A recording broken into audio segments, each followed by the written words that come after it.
Okay, so Marcus, welcome. Thanks for being here. So tell me, what would you like to work on today?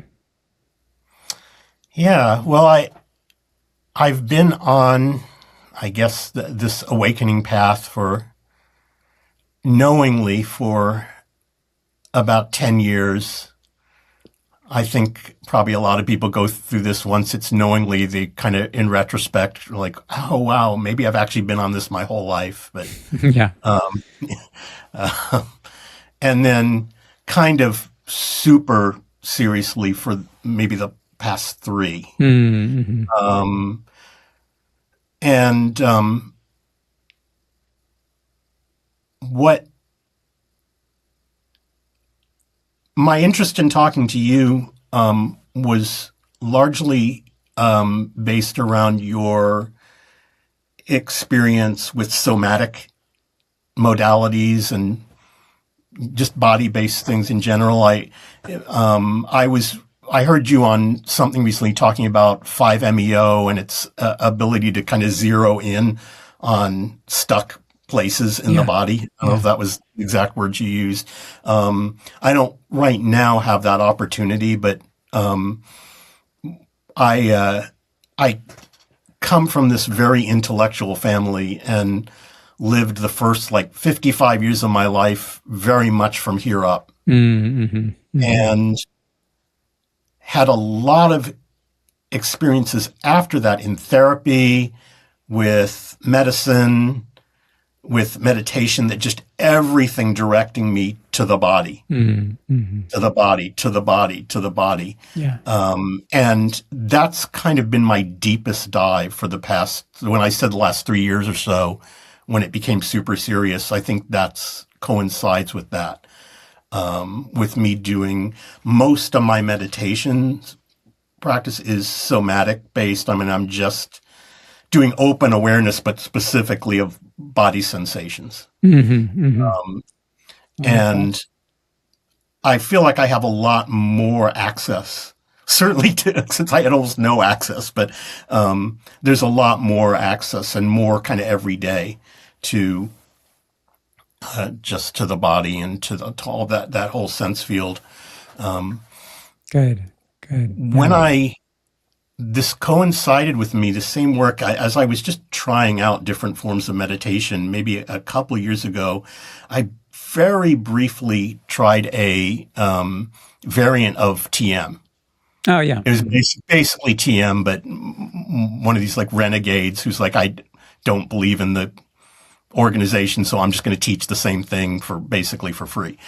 And I thought, oh, I've never done that before. I'll try it. And I did it. I don't remember why I stopped exactly. It wasn't a problem or anything, but I started getting what I learned eventually were called kriyas, at Yeah. least in some traditions. So this jerks and tremors, and I didn't know what was going on. I was like, why is my body doing this? And I read up on it a bit. So I sort of understand, at least in some traditions, what it is. And it doesn't surprise me that after 50 years of dissociation from the body, that it's got a lot to say. Yeah. Yeah. When I stopped doing the TM-ish thing, the Kriyas followed me, and they've to like every other form of practice that I've done, and they've never stopped. It's so they're so ready to show themselves that when I just sit down with the intention to meditate, without even feeling like I've really started yet, I'm still like adjusting my seating position. They're already starting. Interesting. And then the moment my timer goes off, I usually sit for like an hour. They stop. So they confine themselves to that. Although if I accidentally just during the day kind of go to a certain level of concentration, they'll get them again. They tend to be kind of very, for lack of a better word, violent. I mean, I don't mean I have violent associations with them, but just big spasmodic jerk. I thought they were confined to like the waist up, but I realized very recently that, well, but I use a kneeling bench. So my lower body is kind of locked Right, in yeah, yeah. position. So I experimented, this is just like starting 2 weeks ago, with lying down, and thought, sure enough, they're full body when I get the chance. Mm-hmm. So I've gone through like every imaginable relationship with this in my mind, from, oh, this is really interesting, getting like really curious about it, to, I'm trying to focus. If I'm doing like breath or something like that, I'm trying to focus, but I can't possibly do that while my body is doing seizure-like Mm-hmm, behavior. mm-hmm.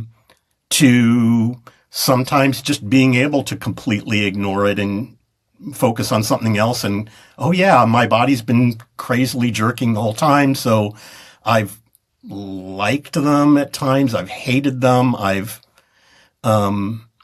But I'm sort of lost about them. I just do a lot of experimentation. I don't, I know there's that whole like Kundalini tradition that I don't know a lot about. I know just enough about it to be dangerous, I guess. But I know in that tradition, that kind of stuff comes sort of front and center. And then there's sort of like Zen teaching where it's like, no, it's just like thoughts, Mm-hmm. they happen, fine, then go back to. So I've just sort of experimented with all of that. I don't know if there's anything, I go through, well, there's nothing. Maybe I don't need to do anything. It'll, just what happens will happen. So I'm kind of in a very unresolved state and haven't really found anybody. Like most people, when I talk to them about it, they'll go, yeah, they tend to go away after a few months. And for me, it's been 3 years of just everyday constant. They're It's not intense. painful or distressing other than, wow, it's just a lot of stuff. And I guess I'll stop in a minute. But the Kriyas aside, my whole experience with my body it is incredibly dynamic. It's like there's a constant storm. Mm. That's what I'm aware of. I've never experienced in practice any sort of equanimity. Mm-hmm. Mm-hmm. I don't mean storm negatively. Yeah. I just mean very like huge. So I just feel like I can feel my entire metabolism and constant movement. A few years ago, I could only do like 10 minutes of meditation, and I would get overwhelmed by it. And the thought would be, oh, I'm just bored. I can't sit here too long. I'm bored. Like And so I'm restless. not Yeah. bored at all. I'm just uncomfortable with these body sensations. Now, it's not a problem for me to sit for an hour, but it's just the dynamism of it just blows me away. Yeah, that's Really intense. sorry. Yeah, I appreciate you sharing all that.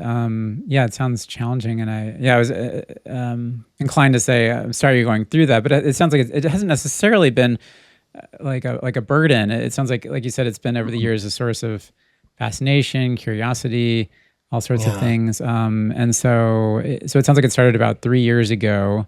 What was there a precipitating event? Would you say that kicked them It off? was the TM like Oh, the TM. meditation. Sorry, you mentioned Yeah. that. Yeah, Yeah. yeah. And okay, and so you said the way it shows up is usually, it's when you set the intention to sit down on the cushion Mhm. or on the bench in this case.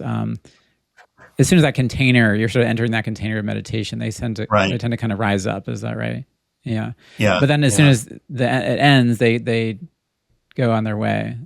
Yeah. That's interesting. So there's something about yeah. I mean, to me, it sounds like there's some kind of energy in you, and I know you also mentioned some, without going into too many details, like some early childhood traumatic experiences, and I feel like We can talk about that too. I don't mind talking about that. okay, yeah. I just wanted to tread lightly just to start, but sure. Yeah, I mean, these phenomena are mysterious. I never claim to really know exactly what's going on. But I will say that when I've worked with people who have had early childhood trauma, it seems like this kind of dynamism is more intense. And I'm thinking in particular of working with 5-MeO, which tends to bring this kind of energetic phenomena like to the fore really dramatically. I'm thinking in particular of a gentleman who had like early childhood medical trauma, very young, like as an infant. And this is somebody who was very high functioning, very type A, actually a long time meditator. And it seemed, to himself that he had cultivated or what's the word I'm looking for? Kind of attained this level of equanimity that had put all that behind him. But when we brought in the medicine, it was very intense, like lots of like screaming, lots of thrashing. And his wife was actually present there too at the ceremony, and we both had the sense of this is.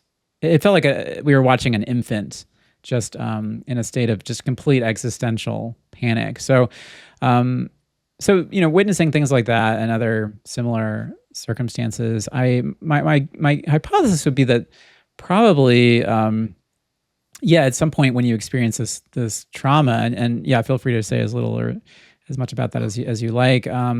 You may have experienced a very deep sense of a lack of safety or a violation, or that probably got encoded in your nervous system, in some kind of way.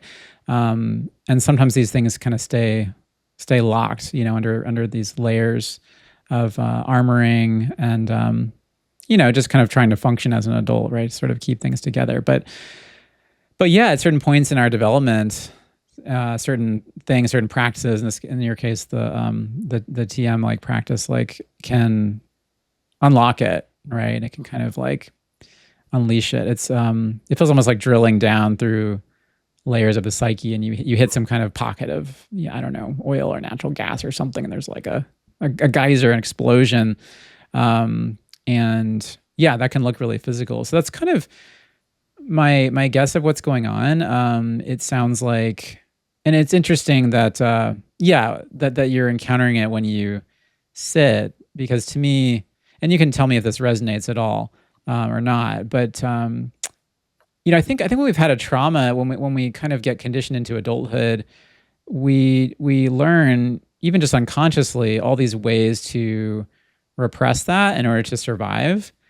And I don't see that as a bad thing. It's actually a very sophisticated skill. I think that children, in a way, I think that if we don't armor ourselves as kids through traumas, this is just my pet theory, it's not necessarily scientifically validated, but I think that it seems like really severe and persistent mental illness, things like schizophrenia spectrum and stuff like that, I think become more likely when the psychic structure hasn't been built to kind of compartmentalize and armor against these certain things, and then of course that armoring becomes its own heaviness at some point into adulthood. And so as we start to take it off, we access these more tender and energetically wounded parts of ourselves. So I'm kind of, I guess I'm putting this together, and you can tell me if this lands for you at all, but I'm imagining you as someone who probably, like learned a lot of ways to keep the trauma, like you said, sort of just living like, from the neck up. And the act of sitting is probably in some ways putting you in a different mind space where the usual mechanisms, the usual conditioning you have to keep everything kind of at arm's length or keep it buried are temporarily offline. So you're sitting there making yourself very vulnerable, right, with the intention of let me just be here, which is really admirable, because there are, of course, forms of meditation that you could have taken up that might be even deeper dissociation, right? I mean, you can hyper focus on a mantra or something like that in a way to continue to block out the pain. But it sounds like for you trusted your instincts to just sit in open awareness and welcome in bodily energy. So it's kind of like every time you sit, you're taking the lid off, of this like pressurized canister, and it's just like like coming up a lot. Does this land? Does that very sound much consistent? so? Yeah. Yeah. So yeah, so I guess it sounds like part of your question is sort of like, what do I do about this, or I feel unresolved about this, sort of What do what's I do with next? it, Yeah. and do I need to do anything? It seems like it's so dramatic Hmm. that there's a part of it's hard for me. It's kind of like I don't know. There are five clowns running around in your yard, so and I'm just kind of should I do anything about it? Is it okay that they're running around Yeah. my yard? It's just impossible for me to ignore. Oh, of course. Yeah, especially when it's Right. that dramatic. Yeah. Yeah. And so you've gone from, it sounds like, barely being able to sit for 10 minutes to, I think you mentioned you've gotten up to like an hour or so. And Yeah. and so you sit down on this bench, and then that whole hour you're having these kind of spontaneous It's usually, movements. I mean, Yeah. there'll be 5 seconds where it'll die down and Hmm. then it'll come up. And there are days where it's stronger than others, but it's not strange for the entire hour for me to be Wow. Yeah, yeah. like this. There are vocalizations, there's Oh, vocalizations too. Okay. laughter. It feels kind of like being possessed. Mm-hmm. And Hmm. that sounds like negative language. It's not distressing, but Yeah, it I get feels it. it's not, it feels, whatever I identify as me, it feels, well, that's not it. Like when there's uproarious laughter, there have been times where I felt like I'd love for you to tell me what the joke is Mm-hmm. because I can't share it. Like, what's funny? Okay, interesting. So Yeah. the flavor of it, it's not necessarily distress. It could be laughter. Um, are there any other kind of emotional qualities to it? Like, is there I've fear? Is never there had no? anything. I was really surprised that there aren't tears or anger or fear, but the only like discernible emotion has been there's almost every day there's laughter. Okay, okay, yeah. There are there's a lot one of the things that happens a lot is that my back pulls up really straight and my shoulders like this and then my head kind of whips back and my mouth goes as like wider open than I thought was possible in what I think would look like a silent scream. Okay, I can totally I don't feel visualize that. Yeah, if yeah. that's fear, it might be fear, but I don't feel scared. So I disassociated from if these are emotive things, I'm disassociated from them. And it's like, oh, okay, my body's doing a silent scream right now. Hmm. Well, laughter. Oh, that's strange. Yeah. So there is that level. There's also a really strong feeling of like a sneeze Mm. or a ejaculation being thwarted, Okay. like sitting up straighter and straighter, and something wants to sit up so straight that like the top of my body blasts off or something, Hmm. Hmm. or there's something that wants to pop but can't quite do it. There's like resistance to it. There's some release that wants to happen, Yeah. but there's resistance to it, and I can feel the resistance too. And then I get right up to the brink of that, and then right up to the brink of it again, and then Hmm. Hmm. Yeah. that I experience a lot, Okay. Yeah. and I These are all feel really that. helpful details, and Yeah. I'm totally tracking what you're saying, and it sounds yeah, it all makes sense, and I like that you're invoking these different processes of the body that have a similar energetic arc to them, like a building up of tension and then release. Like we know that intuitively, a sneeze, an orgasm, things like that. Right. And yeah, these kind of experiences, which can happen spontaneously or certainly with a medicine like 5-MeO DMT. I actually use some of the same language actually when I talk to people Mm. about them. It's like it's people will say, how do I know I've had a full release on 5-MeO DMT? I'll say, well, how do you know when you've sneezed or when you've had an orgasm? You just know, right?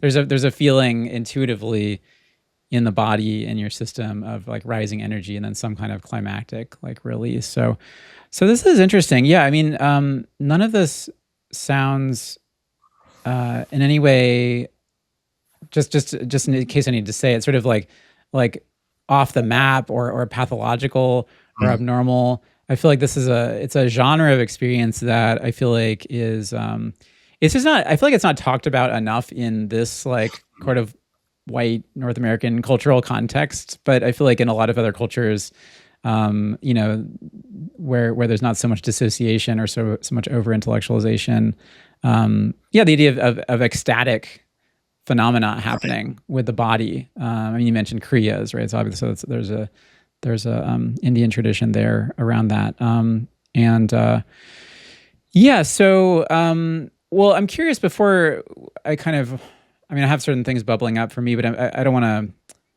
reinvent the wheel because I'm sure you've already done a lot of exploration. I'm kind of curious what practices you've explored Right. already. You mentioned TRE.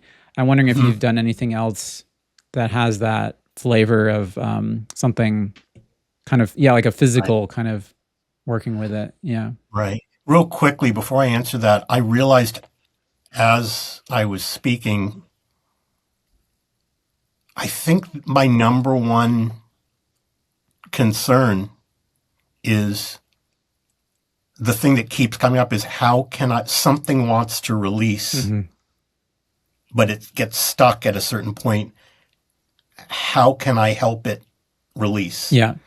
Or will it just do that at some point when it actually can and is ready? So I think that's the main, Mm-hmm.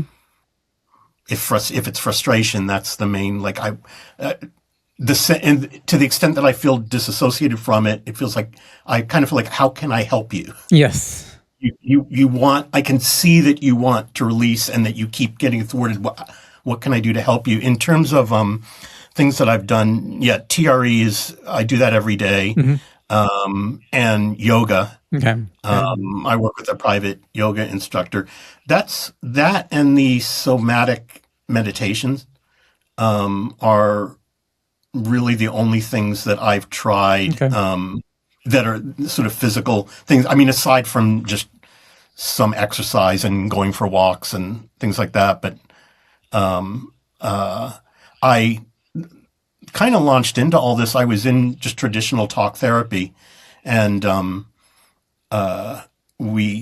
my therapist at one point, maybe kind of seeing from my body language that there was some pent up stuff, said, "Why don't we do a 5-minute somatic meditation Mm-hmm. session at the beginning of the session?" And it was so powerful.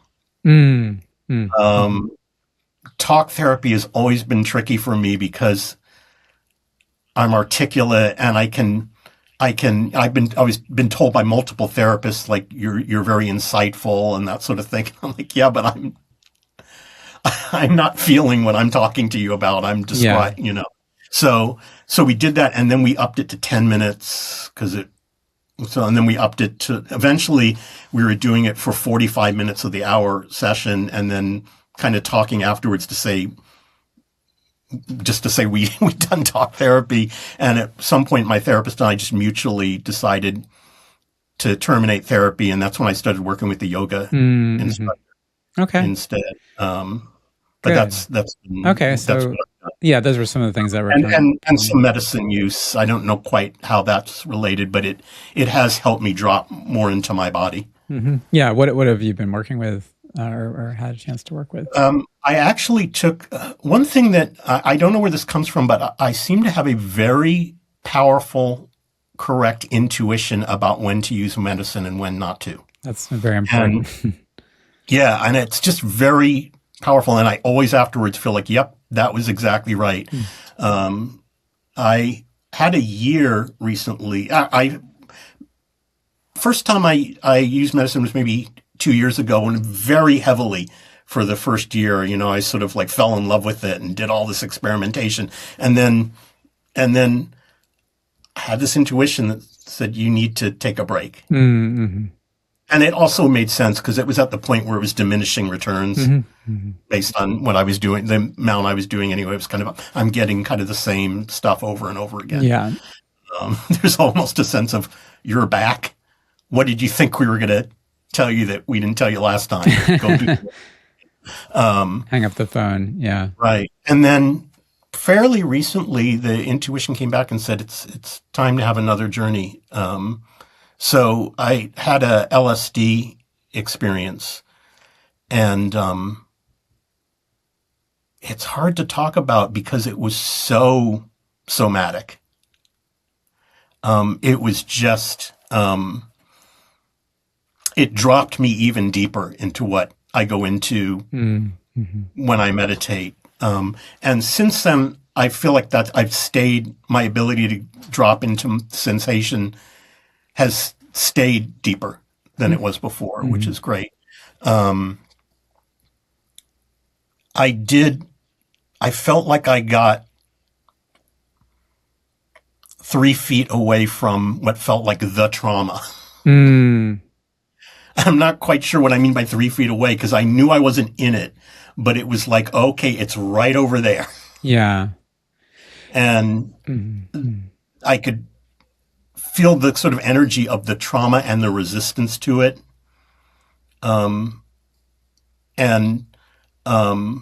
There was kind of a reckoning of, oh, wow, it's really big. It's really big. Yeah. Yeah. And some amount of insight of, okay, I know you're impatient, but your body is moving through this as quick as at the pace that it can handle. Well, so that was kind of a counter to the, I need it to release. It was kind of a, okay, but. Got it. Yeah. So yeah, that was kind of the main experience of it. Yeah. Well, I love how you're approaching it. I feel like you're being so empathic and compassionate with yourself, and also, in a sense, personifying this dynamic. It's like you're sort of letting it cook on its own time, trusting it will release when it needs to. And yeah, it's interesting. I mean, I know in certain non-duality camps that maybe style themselves as more radical, they might say, oh, well, just having this idea that some release needs to happen is just some story that's keeping you from just being right here, right now, blah, blah, blah. And yes, of course, there's something to be said for just cultivating presence.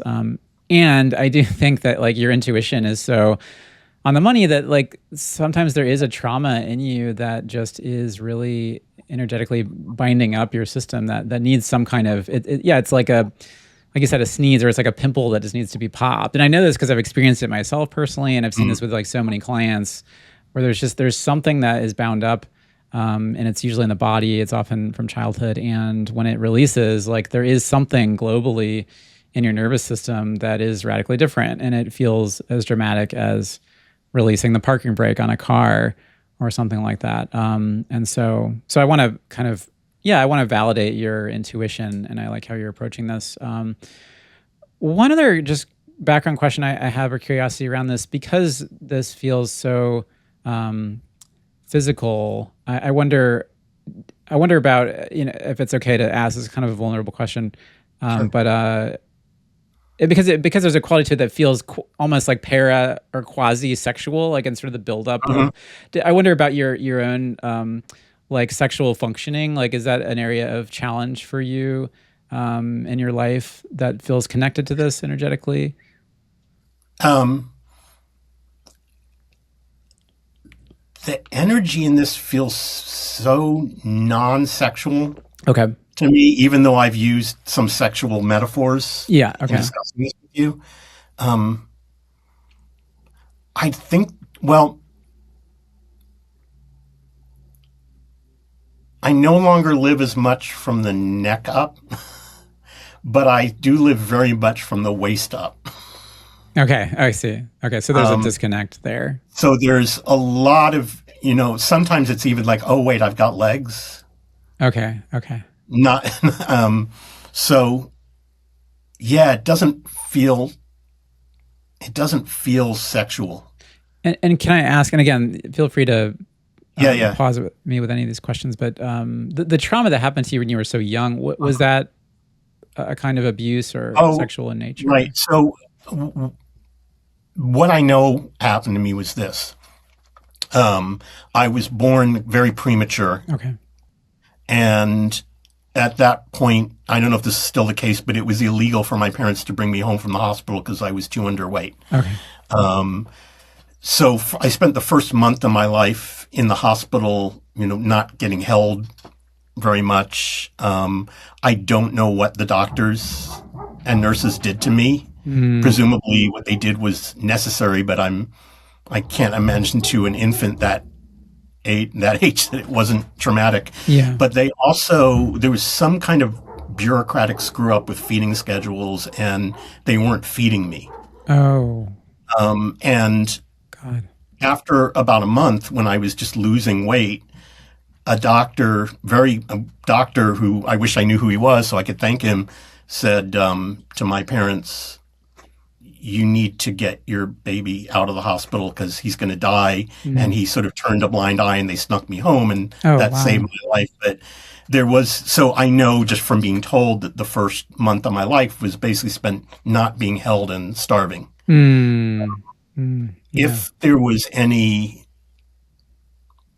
um, sexual abuse or anything like that in my past, I don't have a memory or reason to think there was. Sure. There was a lot of abuse growing up in terms of bullying and that sort of thing when I was older. Yeah. Yeah. That doesn't, to me, feel like the root trauma, but that added to it. And there was also generational stuff. My dad was a Jew born in 1930s in Europe, and he wasn't in a concentration camp, but he was in bombings and things like that. And he pretty clearly had undiagnosed PTSD his whole life. So there was just a whole atmosphere in the home of the world is unsafe. Got it. Got it. Yeah. So there's a lot of unsafe and abandonment fears and issues around food. Okay. But I don't have reason to believe there was kind of like molestation or anything like that. Got it. Yeah. Thanks for clearing that up. So that all kind of tracks. I mean, it sounds like there's this theme of lack of safety, of abandonment. It sounds like there's a transmission there intergenerationally. And it does seem like some of these, I've worked with a number of people with early childhood medical trauma, and it seems like that goes so deep when, your very first few months of life, there's some pre-verbal just sense of existential unease or crisis. I think that it seems like leave in the nervous system like a shadow of lack of safety. So yeah, it all kind of points to that. I would guess that is what you're processing. And so in terms of like what I would recommend, I think a lot of the things you're doing sound really great. I would absolutely love to work with you with 5-MeO someday, because that's, not to make this like a plug for my services or something, but that's just like, that is the first thing that comes to mind for me of like everything you're describing. I'm just like, oh my God, 5-MeO DMT would like totally hit the nail on the head, because it is, in my experience of all the different things and modalities and medicines I've tried and worked with people on, it has that exact capacity and specialty of just like whatever is in, I often tell people it's like whatever is in you is like this. And for those people who are just listening, I'm making a fist. It goes like this. It releases the fist. It releases the energy. It can be very explosive. People can scream and thrash and do all sorts of things. But that's sort of what it does. So I do feel like that's something to tuck in your pocket for the future whenever that aligns. I do think that could be a very, very powerful like ally and catalyst for what you're going through. But in the meantime, I feel like, since this is such a physical thing, I almost wonder if seated meditation is necessarily even the best kind of modality. Not to say that you should stop that practice, because it sounds like you've had progress at being able to sit through, more and more time with it, which it sounds like is a kind of, the stress tolerance like you're building. But I'm thinking about, I'm glad that you're doing the yoga. I think that, when I have clients who, when I serve them 5-MeO DMT and they have a lot of energetic stuff come up, which happens sometimes, it can happen for days, for weeks, or in some cases, even as long as like a couple months afterwards, people can have buzzy energy, restlessness, trouble sleeping, and things like that. And I usually prescribe for people like different, I feel like different sets of interventions that I think of them almost as like the accelerator or the brake pedal kind of for the nervous system. Because in some cases, it's like the nervous system is sort of overactivated and you actually need more, soothing things, which can be something as simple as like a, magnesium 3 and 8 supplement or something like that. Sometimes that like softens like muscle tone and things like this, and it induces more kind of like relaxation, and the meditation you're doing, I feel like is already kind of in that category. So this is more of like a GABAergic, like parasympathetic nervous system kind of, softening, soothing practice. But on the flip side of it, sometimes when you have that energy that's just like so pent up, like volcanic, I actually think that doing things that are more energetically hot or active or explosive can really move that energy. So, I mean, things that I'm thinking about are, yes, like yoga, but maybe that's like I don't know what access you have to like a hot yoga, where it's like really intense, like sweating, really Yeah. raising your energy up, like doing that kind of cathartic release. I think that can be really good. On the flip side of that, it's something like a cold plunge could also be a really interesting way of working with energy, because that like really I feel like resets and activates your nervous system in kind of a similar but also like opposite direction from something like hot yoga. I'm thinking about things like ecstatic dance, which could be done, within the kind of, I don't know if you're familiar with those kind of communities or if you have them in Atlanta. I would guess that you Heard do, of it. um, but but even if you don't go to like a quote unquote ecstatic dance, kind of event, just putting on music and just dancing vigorously, energetically, the old cliche, like nobody's watching, like just make it completely insane, like, flail, whatever you need to do, but just let that energy move. And I do, even though you're telling me this doesn't, it feels maybe separate or orthogonal to sexual energy. I have some hunch that there's something there that could move this, especially because you told me, well, you said, if I remember correctly, you said first I was looking from the neck up, and now I'm looking from sort of like the waist Right. up. So you've sort of connected with parts of your body, but it sounds like maybe you're, as they would say in a more Kundalini sense, like your kind of root chakra, or your pelvic floor may still be kind of dissociated or like disconnected Yeah. or floating. And so I'm also, we don't have to get into super details. You could figure that out on your own, but yeah, like some kind of sexual exploration with yourself, with a partner, in whatever way kind of lights that up or activates that for you. I feel like it does often. I feel like when people have really stuck pent up energy that has that Kundalini type flavor, and it's been awakened through meditation or through psychedelics, like sometimes having actually a very powerful sexual orgasm, either alone or with a partner, can be something that moves that energy, that can resets that system, Right. and also would just be like connecting you with another part of your body. It sounds like you're almost like your awareness field is like slowly moving down through these different layers. You said, "Oh, I have legs now," right? So maybe that part of your body needs some attention, and that could be a way to move it. Trying to think if there's anything else. Yeah, I think that's what kind of the main things that are coming up for me. It just feels like the more, because it's so physically energetic, like the more energetic the practices you do would be kind of meeting the energy where it's at. I think with sitting, I don't say that, I'm not saying that you're doing this, but I think there can be that tendency to be like, okay, I need to, like you said with Zen, just ignore it, just sort of sit through it and make sure it Right. goes away on its own. Sometimes that's, if there's like you said, a fidgetiness or a restlessness or something like that, but this doesn't sound like that. It doesn't sound like a boredom. I think you've diagnosed it correctly, and I think it needs a certain special kind of love and attention to work with it on its own terms. Right. Yeah. Yeah. How does that strike you? Yeah. It all makes sense.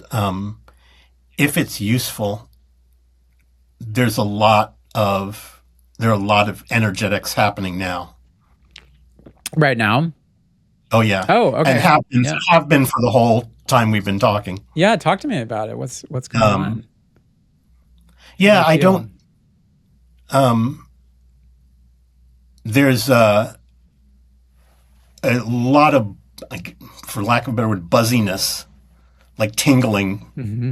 Mm-hmm. buzzy feeling in my chest, some in my face. Mm-hmm. I mean, if I exaggerated, it'd be like, Yeah. like that's the feeling.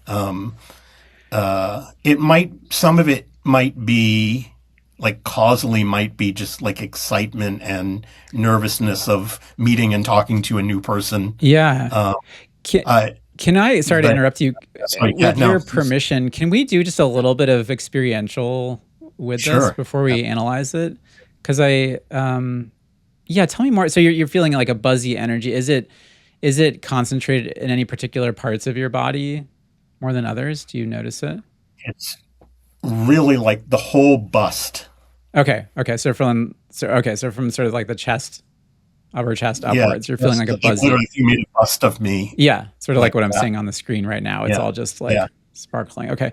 And tell me about that buzzy energy. Does it feel on the surface like of your skin, or is it diffused throughout your bust? I think it feels, yeah, like pretty much on the surface, and also like extending beyond this. I mean, at least I have an image to the extent that with aphantasia I can have images Yeah. of it.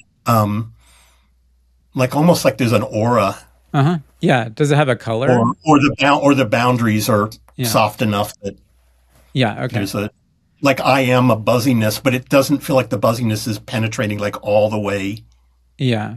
And are there in as far as you go. It's like shaky or like energy around the exterior. Yeah. Yeah. Is there any particular part of the bust, as we're calling it, that feels more dense with it than Yeah, others? right here.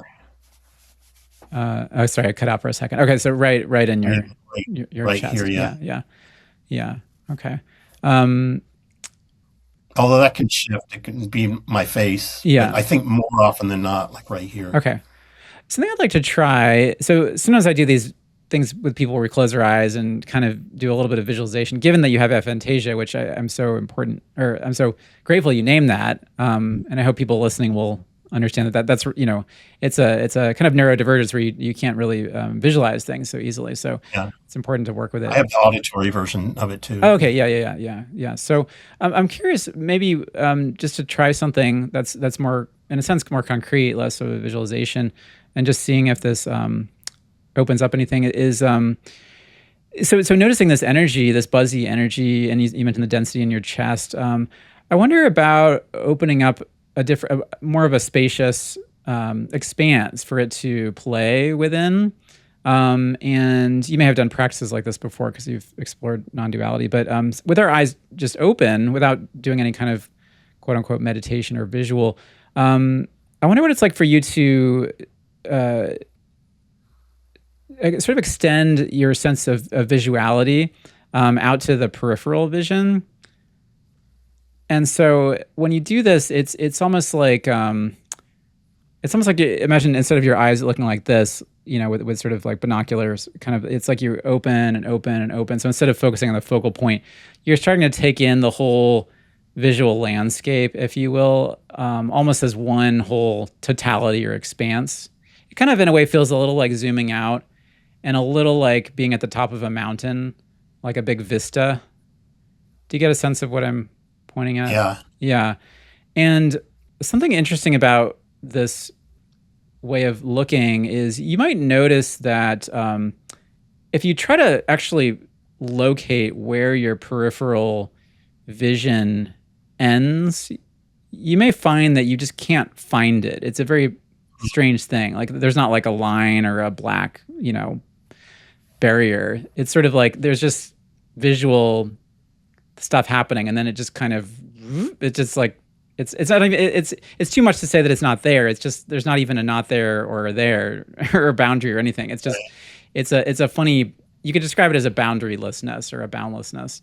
And so the reason I'm pointing you to that is when we kind of, in a sense, zoom out and take in this expansiveness and notice that it has no boundaries, just sitting with that and noticing that boundarylessness of your visual experience, sometimes relaxing into that, it can start to open up the aperture of the mind, almost like the aperture of attention is getting wide open.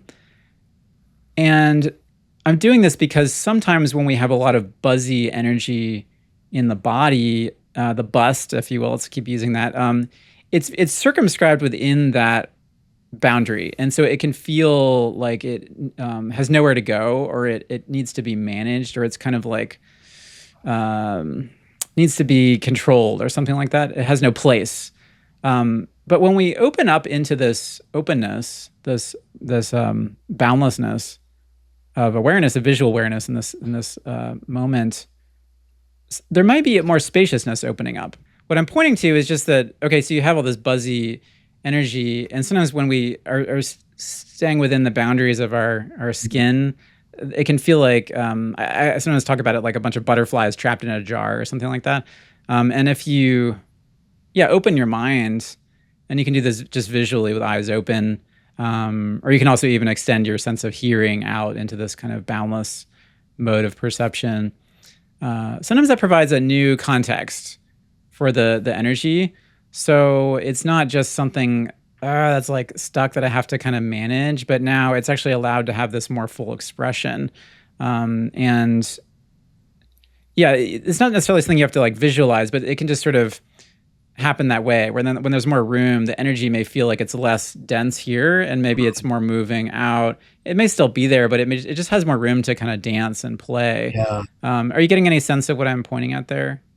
I am. And when I tried that, there was some kind of expansion.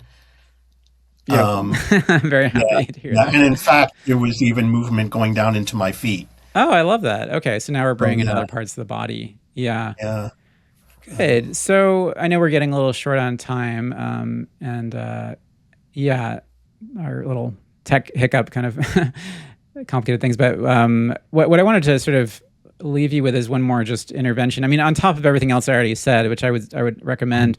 Um, I mean, you did say you were doing open awareness already, but I wonder, yeah, if this particular kind of intervention you've been working with, because it sounds like when you're sitting there on the cushion, you can correct me if I'm wrong, but there is a kind of pressurized, like tense quality to it. Like you're sitting there, but there's something that's just like really, like you're like Mm, building up pressure. And so if something is building up pressure, yeah, you could say it needs to pop. Maybe the lid needs to blow off. Okay, that probably needs to happen at some point too. But what do we know about like physics, right? It's like if you have more space, right? There's also that's another way to yeah. depressurize it. So maybe you don't need to blow up the container. Maybe you just need to kind of open up a bigger container.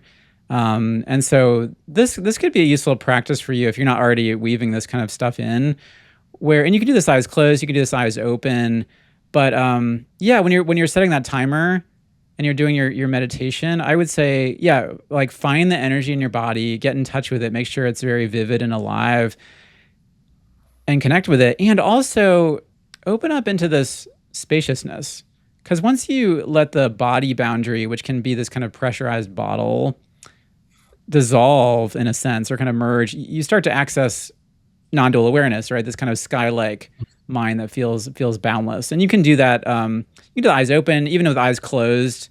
You don't have to visualize anything. You can kind of look through your closed eyelids, and sometimes that can give you this sense of like an expansiveness. You can work with sound, and it's almost like you're trying to hear a sound that's way in the distance, and then you're Mm, noticing, oh, I can't hear where my sound perception ends. There's no perceivable edge to this auditory consciousness. And again, something starts to happen where you, instead of feeling like, oh, there's all this energy in my body and it just needs to go somewhere, and what do I do about it? And it's going to explode. And da, da, da, da. It's sort of like, oh, wow, here's this great wide field. And this energy is still buzzing, but it can kind of depressurize. It can expand. It can get less dense, actually, as it's given more room. So I would definitely try weaving that in. I suspect that will make your meditations, yeah, more. How can I say? Just giving the energy more room to breathe yeah. and express. Yeah. How does that seem like it would be useful? It does. Okay, good, good. I will work with that more. There is often a very claustrophobic. Yes, that's it. That's the word, claustrophobic. Yeah. I know Yeah. that so well because, Marcus, I meditated in sort of the Zen tradition where I just don't feel like I had Mhm. very good instruction, and it was very just dualistic, at least the way I was practicing and receiving very little guidance. And so I feel like I had all this stuff just Yeah. in me that was physical, that was emotional. I was going through a divorce back then, all this sort of stuff, and I just was like stuffing it and trying to stay present, trying to meditate. But it was very claustrophobic. And Mm. yeah, as soon as I started to, I mean, some of this was with mushrooms, to be transparent, but then, shifting gears in my meditation towards these more forms of non-dual meditation where, yeah, instead of feeling like my attention is centered somehow somewhere behind my eyes and I'm pointing the attention and everything's staying within this tight confines of the body. Yeah, when the attentional locus kind of dissolves and there's just this sense of awareness, kind of just witnessing itself and what's happening, and then the sense of the body boundaries and the body map kind of softening, and so it just feels like, yeah, meditation just gets much more oceanic and sky-like, Mhm. to use two different but kind of similar metaphors. And yeah, when there's plenty of room, then whatever comes up, whether it's a challenging thought or a challenging body sensation, it just no longer feels like something that it doesn't feel like a problem because it feels like it doesn't have to be managed because Yeah. it has plenty of room to just grow and expand and release. Yeah. Great. So, Yeah, this is all very helpful. okay, good. All right, great. I'm glad we gave you something because, yeah, I was hoping it wasn't just going to be like, well, you should do 5-MeO DMT. Sorry, because that's pretty deflating. Well, I'll be here. Yeah, if you ever want to work together, I'm just an email away. But yeah, I don't want to make it seem like there's only one intervention here because I do feel like there's a lot you could do with these other interventions you could do on your own. And yeah, I hope we'll stay in touch. So yeah, give these things a try and let me know how it goes. Absolutely. Yeah. Do you have any other questions or anything before we wrap up? No, I think you've given me a lot to think about and to work with. So thank you very much. Okay, great. Well, thank you so much. And yeah, thank you for being so open and vulnerable and sharing your story with us. Sure. Yeah. Okay. All right. Take care, Marcus. Okay. Thank you. Okay. Bye bye. Bye.